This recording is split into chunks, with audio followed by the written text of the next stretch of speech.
നാട്ടുകാരുടെ അവസ്ഥയായി. നാളെല്ലാം എവിടെയെങ്കിലും പോകണമെങ്കിൽ ചുരം ഇറങ്ങിയിട്ട് വേണം പോകാൻ.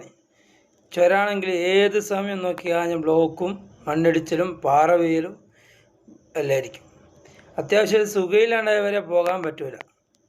എന്നാൽ ചുരമില്ലാത്ത റോഡ് സർക്കാരിന് കാണിച്ചു കൊടുത്തപ്പോൾ സർക്കാരിന് അത് വേണ്ട. ആകെ 9 കിലോമീറ്റർ മാത്രം ഫോറസ്റ്റ് കൂടെ വരുന്നത്. ബാക്കിയുള്ള സ്ഥലങ്ങളെല്ലാം ആൾക്കാരെല്ലാം വിട്ടുകൊടുത്ത പോലെ സന്ദർശനം വിട്ടുകൊടുത്ത റോഡിന് വേണ്ടിയിട്ട്. അവിടെ ചുരയില്ല, വളവില്ല, കുത്തനെ കയറ്റമില്ല, ഒരു പ്രശ്നവുമില്ല. അതൊന്നും വേണ്ട. ഇതൊക്കെ വയനാട്ടിനുള്ള ഭയങ്കര അവഗണനയാണ് കാണിക്കുന്നത് സർക്കാർ. അതുപോലെ തന്നെ മെഡിക്കൽ കോളേജ്